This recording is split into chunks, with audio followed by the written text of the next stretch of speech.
मोदी ने स्पीच दी अपनी पार्लियामेंट में, जिसमें उन्होंने मणिपुर के लोगों को एक तरीके से आश्वासन दिया है कि पार्लियामेंट और देश उनके साथ है और शांति होगी, वहाँ पे न्याय होगा। आश्वासन से क्या करेंगे? 3 महीने हो गए, सैकड़ों लोगों की जान जा चुकी है, 60-70 हज़ार लोग घायल हो गए, डिस्प्लेस हो गए। आश्वासन से क्या होगा? आश्वासन तो पहले दिन दिया जाता है और फिर एक्शन लिया जाता है। तो आश्वासन का खेल अब बंद करना चाहिए। अभी ये बताना चाहिए कि आज तक आपने किया क्या है, आज तक आप फेल क्यों हुए, आगे की स्ट्रैटेजी क्या है, इस पर बात होनी चाहिए थी। प्रधानमंत्री जी को इन सब से कोई लेना देना नहीं है, उनको सिर्फ राजनीति करनी है।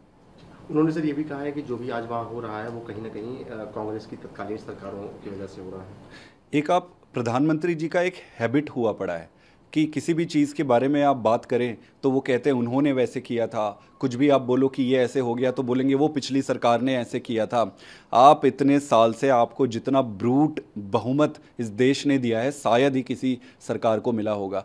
आप क्या किए हो प्रधानमंत्री जी वो बताइए, आप क्या कर रहे हो वो बताइए। आज मणिपुर के लिए आप ये बताइए कि ये स्थिति आई क्यों, स्थिति आई तब उसको रोकने के लिए आपने क्या क्या कदम उठाए, अभी तक फेल क्यों हुए, आगे की आपके क्या स्ट्रैटेजीज है। ना प्रधानमंत्री जी ये बता रहे हैं कि फेल क्यों हुए, ना प्रधानमंत्री जी ये बताते हैं कि आगे का प्लानिंग क्या है। अरे भाई साहब, आगे की स्ट्रैटेजी और प्लानिंग तो बताओ। सदन में बोलने का मतलब क्या होता है? सदन में पॉलिटिकल स्पीच देना नहीं होता है। आप स्ट्रैटेजीज अपने अनरेवल करो।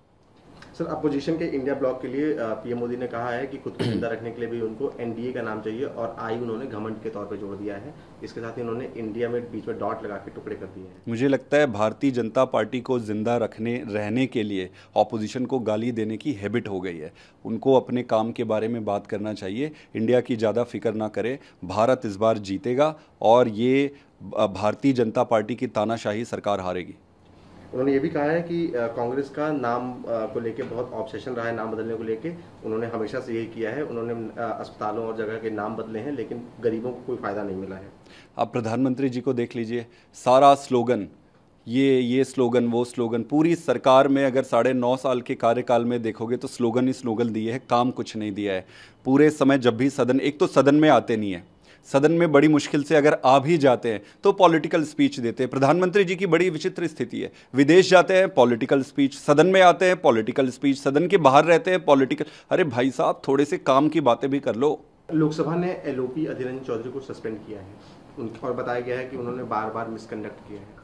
इसमें कोई नई बात नहीं है। आप संजय सिंह जी को ये सस्पेंड कर दिए, रिंकू जी को सस्पेंड करा दिए, उसके बाद डेरेक ओब्रायन को सस्पेंड कराते कराते बच गए। विपक्ष के लोग जो बोलते हैं उनको दबा दिया जाता है, उनको चुप करा दिया जाता है। चुप रहो चुप रहो चुप रहो, नहीं तो आपके घर ईडी आ जाएगी। तो ये कोई नई बात नहीं है, ये इनकी व्यवस्था, भारतीय जनता पार्टी की व्यवस्था का हिस्सा है और ये खतरनाक है।